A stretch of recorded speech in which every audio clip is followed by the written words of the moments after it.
रामचंद्र भगवान की, सियावर रामचंद्र भगवान की, पवन सुत हनुमान की, पवन सुत हनुमान की, वृंदावन बिहारी लाल की, वृंदावन बिहारी लाल की।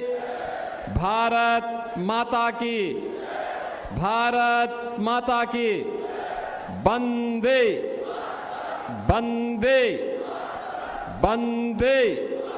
नमः पार्वती पतये हर हर।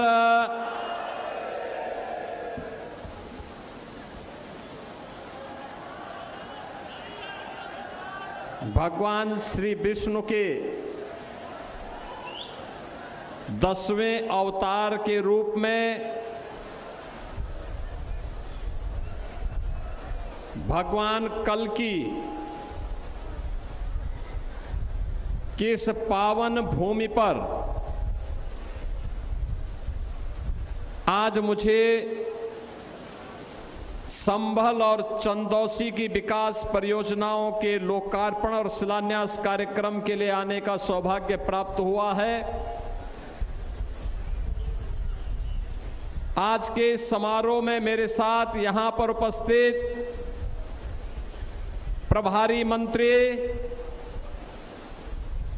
श्री JPS राठौर जी, चंदौसी की लोकप्रिय विधायक और प्रदेश की माध्यमिक शिक्षा की मंत्री श्रीमती गुलाब देवी जी, प्रदेश सरकार में मंत्रिमंडल के मेरे सहयोगी श्री सरदार बलदेव सिंह ओलख जी, विधान परिषद के माननीय सदस्य, भारतीय जनता पार्टी के प्रदेश के उपाध्यक्ष श्री सतपाल सिंह सैनी जी, जिला पंचायत अध्यक्ष डॉक्टर अनामिका यादव जी, विधान परिषद सदस्य डॉक्टर जयपाल सिंह व्यस्त जी, जिला प्रभारी श्री हेमंत राजपूत जी, प्रदेश उपाध्यक्ष श्री दुर्गविजय सिंह साक्य जी, जिला अध्यक्ष श्री हरेंद्र सिंह रिंको जी, पूर्व विधायक अजीत कुमार उर्फ राजू यादव जी, पूर्व विधान परिषद सदस्य श्री परमेश्वर लाल सैनी जी,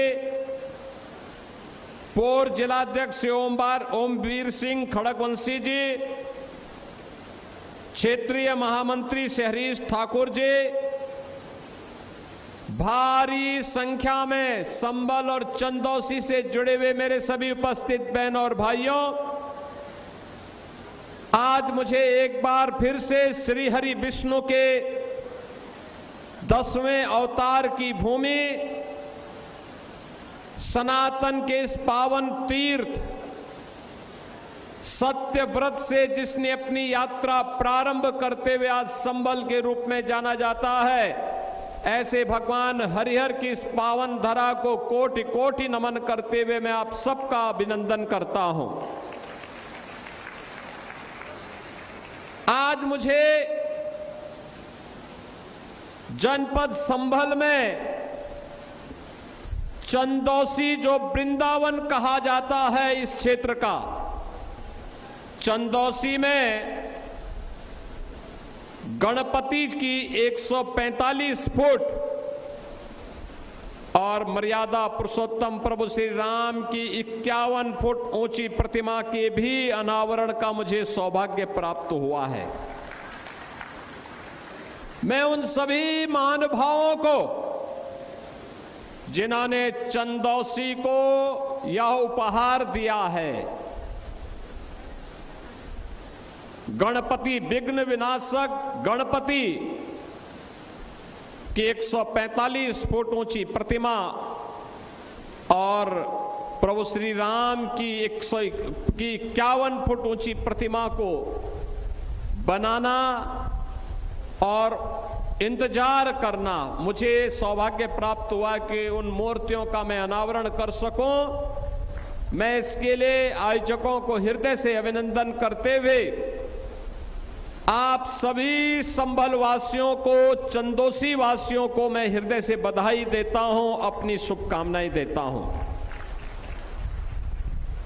बहनों और भाइयों, मैंने जो पहले भी कहा कि श्री हरि विष्णु की यह पावन धरा है। ठीक 500 वर्ष पहले 1526 में श्री हरि विष्णु की इस पावन धरा को विदेशी आक्रांताओं ने अपवित्र किया था। आक्रांता जब आते हैं तो वह केवल वह खजाना ही नहीं लूटते, बल्कि धर्म और संस्कृति को भी रौंदते हैं। और यही तो पाप यहां भी किया था।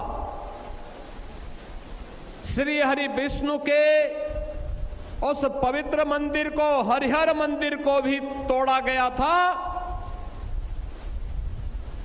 यहां के 68 तीर्थों को भी अपवित्र किया गया था।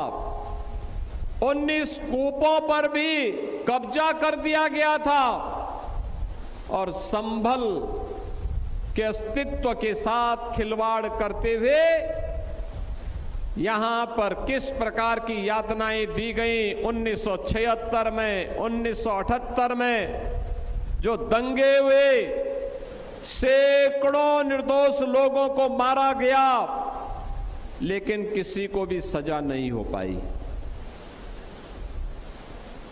आक्रांताओं की गुलामी और विभाजन का खामियाजा क्या होता है, ये हमने संभल के अंदर देखा है। लेकिन देर आए दुरुस्त आए। 500 वर्ष पहले जो पाप हुआ था, कुछ को जबरदस्ती धर्मांतरण कर दिया गया, कुछ लोगों को मारा गया, तीर्थों को नष्ट किया गया, पवित्र किया गया। लेकिन अब प्रधानमंत्री मोदी जी के नेतृत्व में डबल इंजन की भारतीय जनता पार्टी की सरकार है। अब तो संभल में 68 तीर्थों के पुनरुद्धार का काम भी शुरू हुआ है। 19 कूपों के पुनर्जीवित करने का काम भी प्रारंभ हुआ है और 24 कोसी परिक्रमा के कार्य के लिए भी हम लोगों ने धनराशि स्वीकृत करके उसको आगे बढ़ा दिया है, उसको भी आगे बढ़ा दिया है। अब कोई इन 68 तीर्थों पर कब्जा नहीं कर पाएगा। इन कूपों के अस्तित्व के साथ कोई खिलवाड़ नहीं कर पाएगा।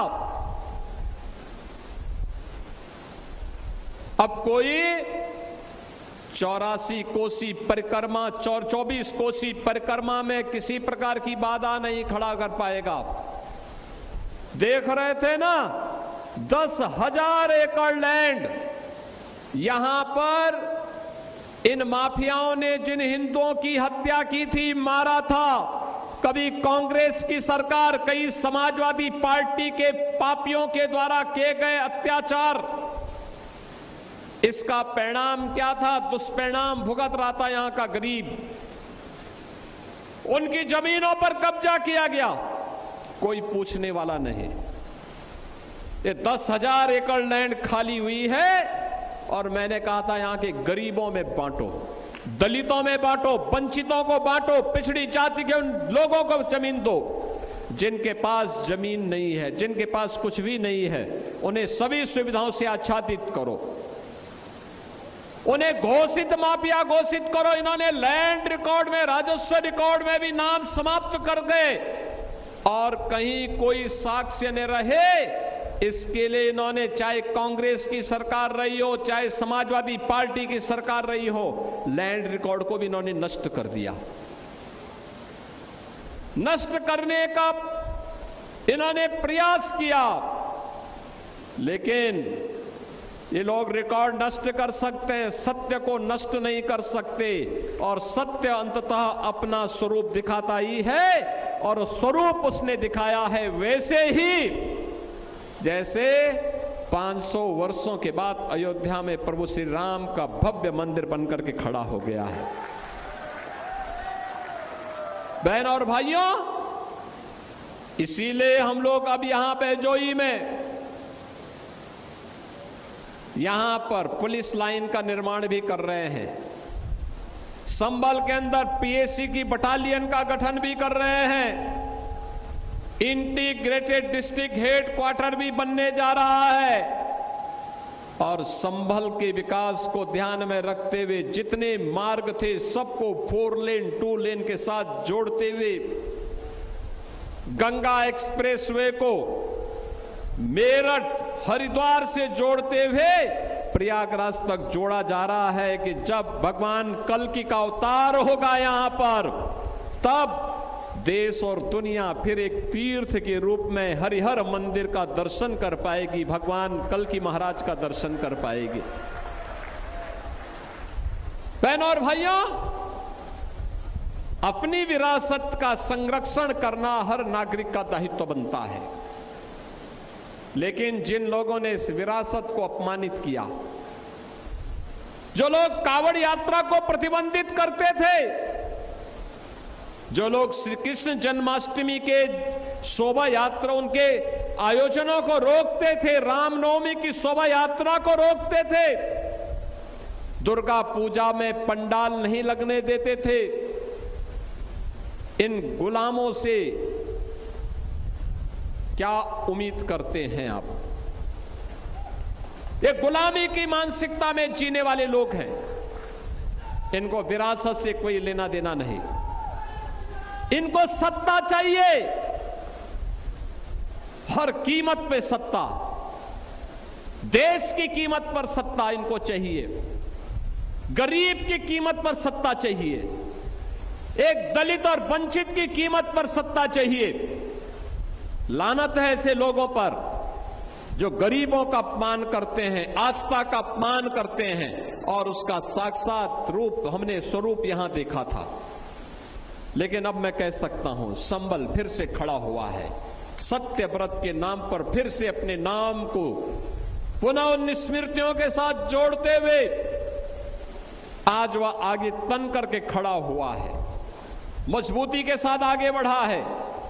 अब संभल रुकने वाला नहीं है, विकास की इस प्रक्रिया का हिस्सा बनने वाला है, और उसी प्रक्रिया के साथ जोड़ने के लिए आज मुझे यहां पे 570 करोड़ रुपए की परियोजनाओं को फिर से सौगात देने के लिए आना पड़ा है। बहनों और भाइयों, यह अनवरत प्रक्रिया है। आज ये डबल इंजन की सरकार है तो हम ये कार्य कर पा रहे हैं। क्या ये काम 17 के पहले संभव था? क्या 17 के पहले कोई संभल का नाम लेने की हिम्मत करता था? तब तो एक तुर्क आकर के यहां पे अपमानित करता था, और यहां के देसी मुसलमानों को भी अपमानित करता था, अपनी टोपी को अपनी आंख में लगा करके उनको चिढ़ाने का काम करता था, अपने को बाबर का वंशज कह करके लगातार यहां के लोगों को, भारत और भारतीयों को अपमानित करने का काम करता था। लेकिन अब तुर्क की तुर्कई नहीं चलेगी, अब नहीं चल सकती है। अब तो संभल में वही होगा जो हरिहर मंदिर का आदेश होगा। अब कोई गरीब पे अत्याचार नहीं कर सकता है, किसी दलित की संपत्ति पर कब्जा नहीं कर सकता है, किसी वंचित के अधिकारों से वंचित नहीं कर सकता है। और यही तो डबल इंजन सरकार ने किया है। याद करिए डबल इंजन सरकार के कार्य। आप आए होंगे, आप देखो ना कितने भव्य भव्य भवन बन रहे हैं, ये सब आपकी सुरक्षा के लिए बन रहे हैं। आपकी सुरक्षा, आने वाली पीढ़ी की सुरक्षा के लिए एक छत के नीचे हम ऐसी व्यवस्था करने जा रहे हैं जिस छत के नीचे आपकी सभी समस्याओं का समाधान होगा। और लैंड रिकॉर्ड ऐसा कि कोई व्यक्ति अगर आज आपकी जमीन पर कब्जा करने का दुस्साहस कर रहा है तो उसके जिनको हम 100 साल के बाद भी उसकी कब्र से निकाल करके वापस करवाने के सामर्थ्य रखेंगे। नहीं कर पाएगा कोई। ये बड़े भवन इसीलिए अगर किसी ने दुस्साहस किया तो उसका काम तमाम करवा देंगे कुछ ही मिनटों में।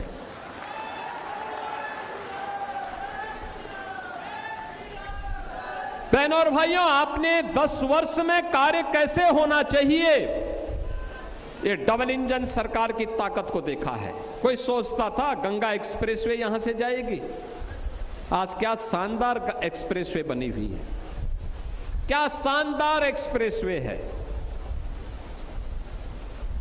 यहां से 4 घंटे में प्रयागराज, यहां से दिल्ली की दूरी आसान कर दी है। हरिद्वार जाना चाहेंगे हम सीधे हरिद्वार तक जोड़ रहे हैं। बहनों और भाइयों, ये इंफ्रास्ट्रक्चर केवल यहीं तक सीमित नहीं है। जब रोड कनेक्टिविटी अच्छी होती है, रेलवे की कनेक्टिविटी अच्छी होती है, एयर कनेक्टिविटी अच्छी होती है, तो ये कनेक्टिविटी स्पीड हमारी स्वयं की गति को ही नहीं बढ़ाता है, बल्कि ये हमारी वर्तमान और भविष्य की प्रगति का आधार भी बनता है और वही प्रगति समृद्धि का आधार भी बनता है। यही प्रगति समृद्धि का आधार बनता है। आज ये विकास संभल में दिखाई देता है। यहां के प्रोडक्ट को आज वैश्विक मान्यता मिल रही है। संभल के अंदर मेल्था उत्पादक किसानों के लिए प्रधानमंत्री मोदी जी ने सिंथेटिक मेल्था को ज्यादा टैक्स लगाया है और जो किसान के द्वारा उत्पादित मेल्था होता है उसके टैक्स के रेट को कम किया है, जिससे संभल को भी पहचान मिल सके। और बहनों और भाइयों, विकास भी है, विरासत का संरक्षण भी है, चारों ओर से कनेक्टिविटी है। मैंने गुलाब देवी जी को बता दिया था, मैंने कहा जो फ्लाईओवर की आप बात कर रहे हैं सब हम स्वीकृत कर देंगे, आप प्रस्ताव भेज दीजिए, चिंता मत करिए।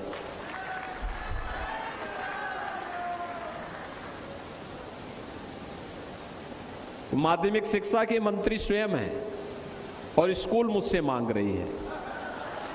अरे मैं तो उनसे मांगता हूं कि एक विद्यालय यहां के लिए भी स्वीकृत कर दीजिए। और मैंने उनसे कहा है, मैंने कहा आप जबरदस्ती मेरे मुंह से क्यों घोषणा करवा रहे हैं, हम तो अब अच्छे विद्यालय भी बना रहे हैं। उन्होंने यहां पे इंटर कॉलेज की मांग की है चंदौसी में, और जरूर बनना चाहिए, बनेगा, जरूर बनेगा, और वही स्वयं बनाएंगे। बहनों और भाइयों, मैं पूछना चाहता हूं, जिसने बीजेपी को वोट दिया होगा, नहीं दिया होगा, किसी का कोई चेहरा देख करके भाजपा का जिलाध्यक्ष या कोई विधायक, चाहे वह यहां पर गुलाब देवी जी हो, चाहे वह अजीत यादव हो, या फिर हमारे जिला पंचायत अध्यक्ष अनामिका यादव जी हो, क्या इन्होंने कभी किसी का चेहरा देख करके कहा कि इसने वोट नहीं दिया तो इसको लाभ नहीं मिलेगा? कभी नहीं, सबको दिया, क्योंकि मोदी जी ने कहा सबका साथ सबका विकास। 16 करोड़ लोगों को फ्री में राशन आज दिया जा रहा है।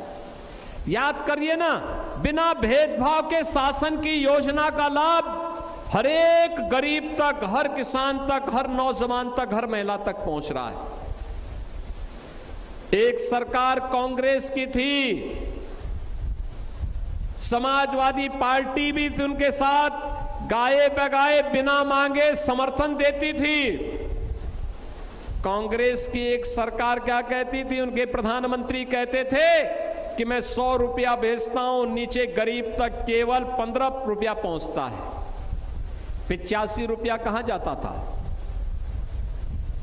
ये सब कांग्रेस, सपा और अन्य दलाल किस्म के गुंडे माफिया सब काली उस पे कब्जा कर लेते थे। ये जो 85 रुपये में डकैती पड़ती थी, ये किसी छात्र की छात्रवृत्ति का पैसा था, किसी गरीब के राशन का पैसा था,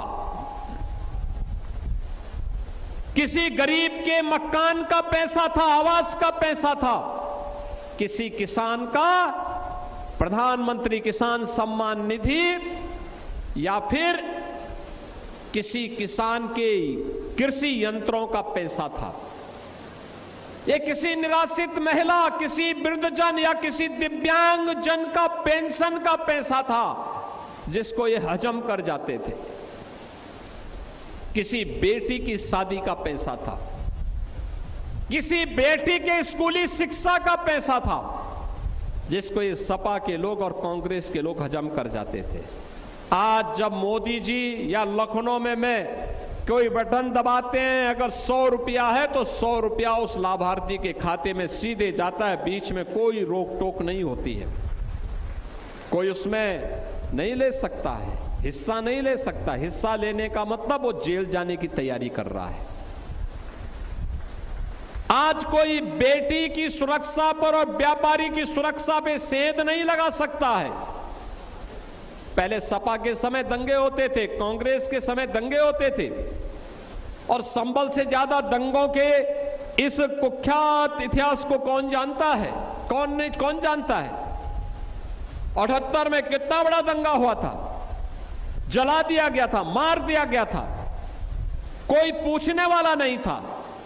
और आज कर्फ्यू भी नहीं, दंगा भी नहीं, नो दंगा नो कर्फ्यू। एक नए युग में हम प्रवेश कर गए हैं, न कर्फ्यू है न दंगा है, अब तो संभल में सब चंगा है, मस्ती के साथ संभल चल रहा है, अब कहीं कोई समस्या नहीं। हम लोगों ने पहले कहा बेटी की सुरक्षा पर किसी ने सेंध लगाई तो मान के चलो कि उसके लिए 2 ही जगह होगी, या तो जेल होगी या जहन्नुम होगा, इसके अलावा कोई तीसरी जगह नहीं होगी। बहनों और भाइयों, सुरक्षा सुशासन की आधारशिला है, सुशासन निवेश की आधारशिला है, और निवेश आएगा तो रोजगार भी लेके आएगा। आज जब हम नौकरी के लिए नियुक्ति पत्र वितरित करते हैं, संभल का नौजवान भी आता है, कोई पुलिस में भर्ती हो रहा है, कोई अधिकारी बन रहा है, कोई शिक्षक बन रहा है, कोई तहसीलदार और कोई एसडीएम बन रहा है, संभल के नौजवान भी उसमें भागीदार बन जाते हैं। पहले तो इस पे केवल सिपाही सिंडिकेट का कब्जा था, आज योजनाओं का लाभ मिल रहा है बिना भेदभाव के। 16 करोड़ लोगों को फ्री में राशन की सुविधा का लाभ, 65 लाख गरीबों के घर में सिर ढकने के लिए छत मिल गई, एक घर मिल गया, 3 करोड़ गरीबों के घर में शौचालय बन गए, 10 करोड़ से अधिक जनता को हमने आयुष्मान भारत में 5 लाख रुपए की सुविधा उपलब्ध करा दी। हर वर्ष 5 लाख रुपए की स्वास्थ्य, कहीं से भी वो उपचार करा सकता है। 2 करोड़ लोगों को फ्री में एलपीजी के कनेक्शन उपलब्ध करवाए गए, कोई समस्या नहीं। ये काम 2017 के पहले भी हो सकता था, लेकिन 2017 के पहले ऐसी सरकार नहीं थी जो गरीब के बारे में, दलित के बारे में, वंचित के बारे में, पिछड़ों के बारे में, कमजोर के बारे में, किसान के बारे में, महिलाओं के बारे में सोच सके। सोचते भी कैसे? उस समय सरकार के मुखिया 12 बजे सो करके उठते थे, 2 बजे तक तैयार होते थे,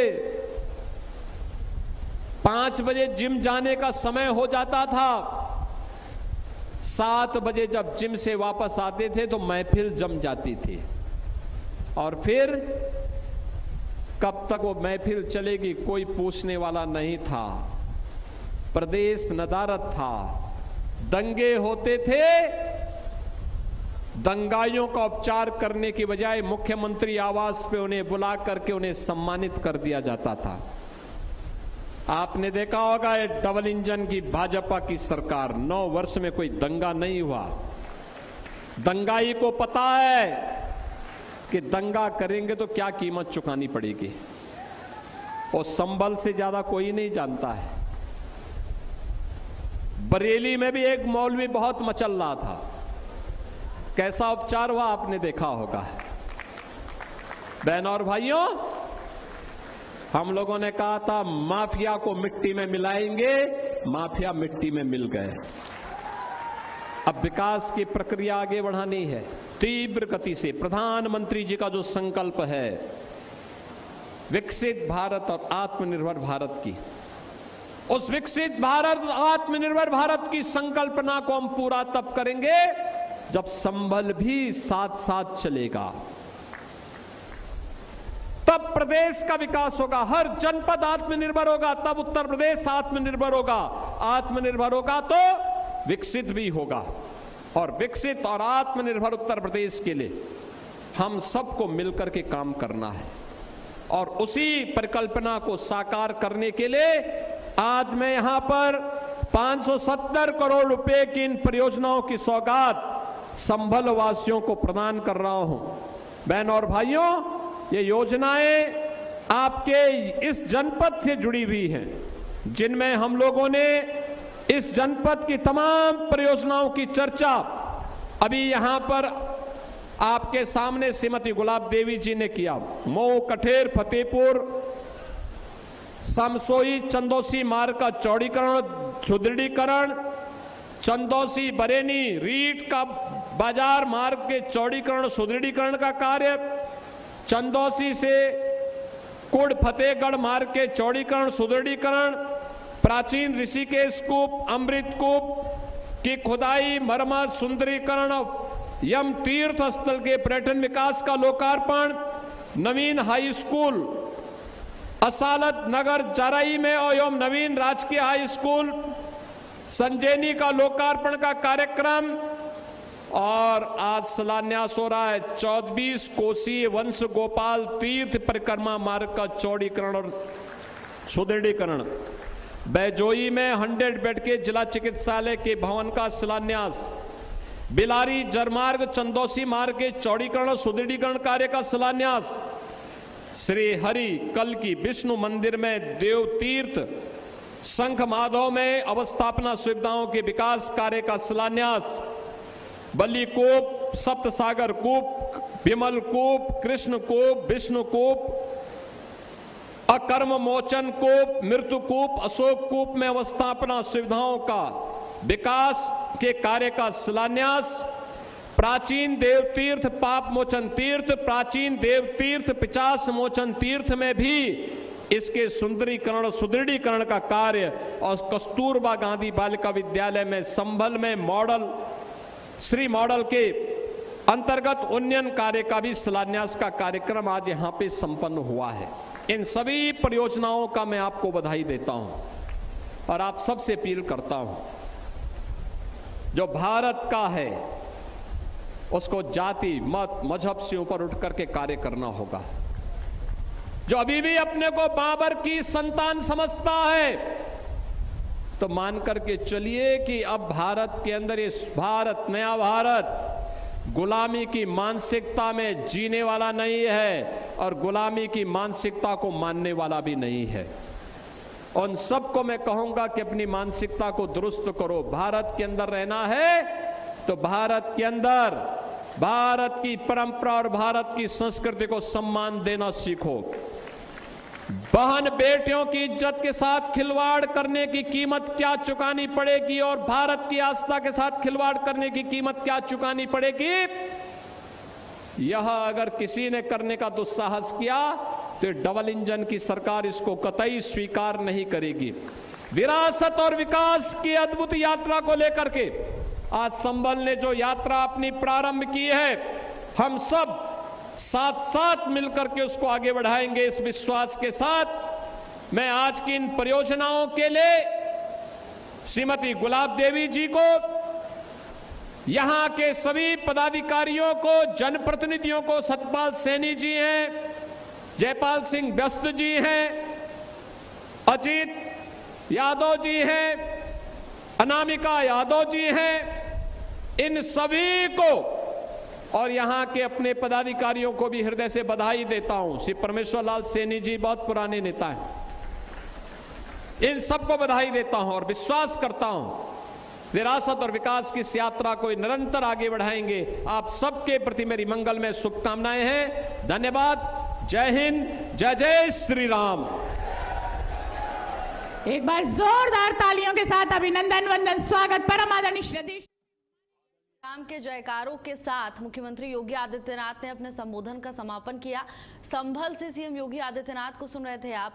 और तमाम तस्वीरें देखिए किस तरह से जनसभा में भारी संख्या में लोग इस कार्यक्रम में शामिल होने के लिए पहुंचे हुए हैं। भारी भीड़ देखने को मिली, कहीं पांव रखने की भी जगह नहीं थी। मुख्यमंत्री योगी आदित्यनाथ ने अपने संबोधन में सरकार की उपलब्धियां गिनाई और साथ ही विपक्ष पर जमकर निशाना साधा। उन्होंने कहा कि पहले दंगे होते थे, कांग्रेस और समाजवादी पार्टी के कार्यकाल के दौरान दंगे होते थे, लेकिन अब सरकार ने सभी चीजों पर कंट्रोल कर लिया है।